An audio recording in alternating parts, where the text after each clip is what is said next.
Para muitos, isso pode parecer um choque, mas o MCU está morto. Eles apenas não perceberam ainda. O MCU foi inegavelmente uma das maiores experiências cinematográficas da história, e mesmo tendendo a concordar um pouco com Scorsese quando ele diz que filmes da Marvel não são o cinema propriamente dito, a experiência do universo cinematográfico da Marvel foi de fato a primeira tentativa em levar o mundo dos quadrinhos para o cinema que obteve sucesso unânime. Embora alguns filmes esporádicos trouxessem histórias e personagens isolados, como as séries do Batman ou Homem-Aranha, nunca houve de fato a criação de um universo de filmes que conseguisse se estender por mais de uma década, se dedicando totalmente a heróis de história em quadrinho e com um enredo até bem amarrado, até o surgimento do MCU. Mas tudo que é bom, pode ser até que dure bastante, mas com certeza acaba um dia. E o universo cinematográfico da Marvel tá ruindo ao ponto dos seus sucessos de hoje poderem ser considerados fracassos retumbantes da sua fase de ouro. Hoje o massagista vai contar por que o MCU tá morto e como a Brie Larson pode ser uma das chaves para esse fim derradeiro. Por favor, dê um like no vídeo, se inscreva no canal. Acredite, a sua inscrição importa muito para mim. Eu realmente quero continuar me comunicando com vocês, mas eu preciso da coragem de vocês para me ouvir, da loucura também. Bom,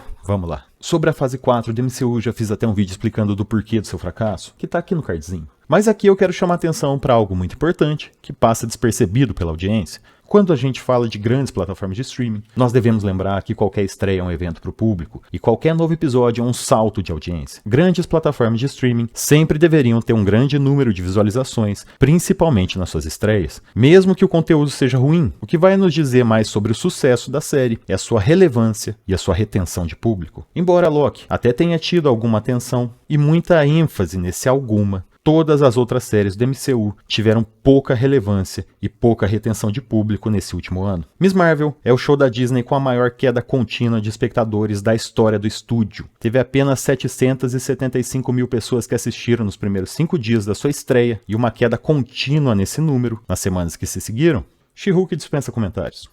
Invasão Secreta também estreou com pouco menos de 1 milhão de espectadores. Durante a primeira semana nos Estados Unidos, ele foi tão mal em audiência que acabou sendo a gota d'água para Bob Iger reduzir os custos com o MCU. A segunda temporada de Loki foi anunciado como um sucesso pela Disney Plus, com cerca de 2,5 milhões de espectadores americanos e um total de 10 milhões de visualizações globais na semana de estreia. Mas será que isso é realmente um sucesso? Mesmo sendo o destaque do ano para o Disney Plus, a quantidade de tempo assistida no primeiro episódio da segunda temporada de Loki é cerca de 60% do primeiro episódio da primeira temporada nos primeiros 3 dias. No primeiro caso, o primeiro episódio de Loki da segunda temporada teve 446 milhões de minutos assistidos, enquanto na primeira temporada teve 731 milhões de minutos assistidos e a audiência continuou caindo durante a série, praticamente anulando a chance de uma terceira temporada. Isso sem citar Quantumania como filme, que teve 10 milhões de espectadores nos Estados Unidos no final de semana de sua estreia, mas em streaming fez menos de 1 milhão de visualizações no Disney Plus. Agora, pra gente ter uma noção de grandeza de quão baixos são esses números, a Disney Plus conta com mais de 140 milhões de assinantes, atualmente 146 milhões, para ser mais exato. O seu maior sucesso do ano teve 10 milhões de espectadores na semana de estreia, o que equivale a um pouco menos de 7% dos assinantes. Nos Estados Unidos teve 2,5 milhões de espectadores, equivalendo a 1,7% dos assinantes totais. Invasão Secreta contou com 994 mil espectadores na semana de estreia, o que equivale a menos de 0,7% dos assinantes da Disney Plus. A série Invasão Secreta teve um orçamento de 212 milhões de dólares para ser feita, gente, sem incluir o marketing. Para conseguir alcançar menos de 1 milhão de americanos na semana de estreia, isso seria um investimento de mais de 200 dólares para cada pessoa assistindo nos Estados Unidos. E veja como é bizarro quando a gente coloca em parâmetros palpáveis. Todas as séries do MCU caíram em relevância, tempo de visualização e número de visualizações conforme saíam novos episódios. Então uma série como Miss Marvel ou Invasão Secreta, que já pareciam irrelevantes para a Disney, podem realmente ser consideradas sem importância estatística nenhuma quando usamos os números de espectadores que assistiram à série completamente. Quer dizer, o MCU quase não tem mais relevância palpável para a Disney Plus. Na realidade, ele tem relevância negativa, causando cancelamento de assinaturas. De um ano para cá, a Disney perdeu mais de 50 milhões de assinantes. E esses números são tão absurdos que é inevitável a comparação com canais do YouTube. Um canal de médio porte e de público nichado, como Linhagem Geek, tem 750 mil visualizações a cada 5 dias em média, de acordo com o Social Blade. Algo que está no mesmo nível de Invasão Secreta e sua estreia em solo americano, de acordo com Screen Rant, Television Stats, Statista, etc. Qualquer site sobre dados vai te mostrar o quão bizarro é a irrelevância do MCU hoje. Quando você pega um canal grande mesmo no YouTube brasileiro, como o Ei Nerd, por exemplo, os caras conseguem o dobro de visualizações em uma semana medíocre de público em relação ao maior sucesso da Disney Plus na semana de estreia dentro dos Estados Unidos. Um Felipe Neto da vida faz 5 vezes mais visualização que a estreia da Disney Plus global. Vocês têm noção disso? E, gente, a série de maior destaque da Disney Plus hoje, Loki, não teve nem 5 milhões de espectadores que assistiram inteira. E não é apenas um massagista que acredita no fim do MCU. A crítica na mídia especializada americana é que cada série do MCU na Disney Plus poderia ter sido resumida facilmente em um único filme, pois o que ocorre é uma infinidade de piadas e referências a outros shows, ignorando completamente a trama e o enredo da obra, chafurdando numa estratégia de combinar universos para aumentar o apelo a qualquer público.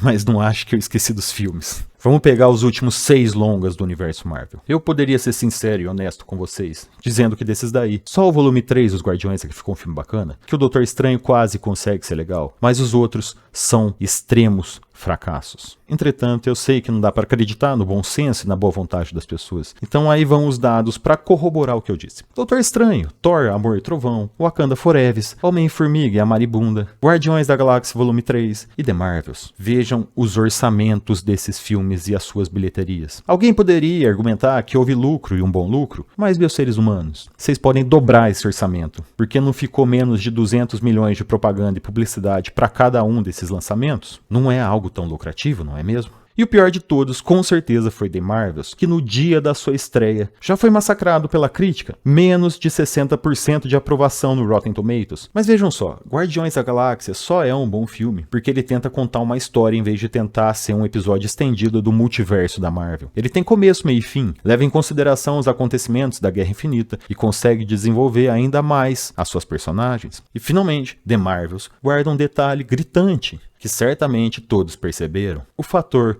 Brie Larson. Brie Larson é notadamente reconhecida por ser uma chata de galocha e também uma mala sem alça. Todos os seus colegas de trabalho se mostraram desconfortáveis ao seu lado ou reclamaram das suas atitudes. O fator Brie Larson pode ser visto em outros filmes: The Flash e Ezra Miller, Branca de Neve e Rachel Ziegler, Aquaman 2 e a Ruivinha do Johnny Depp, em menor escala. Hoje, qualquer um consegue dar uma cadeirada em uma moça, ficar foragido alguns dias e estrelar um filme de orçamento multimilionário. Praticamente uma quarta-feira normal, não é mesmo, Ezra Miller? Mas Brie Larson inaugurou esse papel de repelente de audiência já na sua primeira aparição do MCU, lá em 2019, quando as polêmicas com o elenco, as entrevistas desconfortáveis e seu alto teor de toxicidade nas redes sociais ainda era um terreno muito pouco explorado. O fator Brie Larson consiste apenas em estrelar um filme de orçamento multimilionário com o ator menos popular possível naquele momento.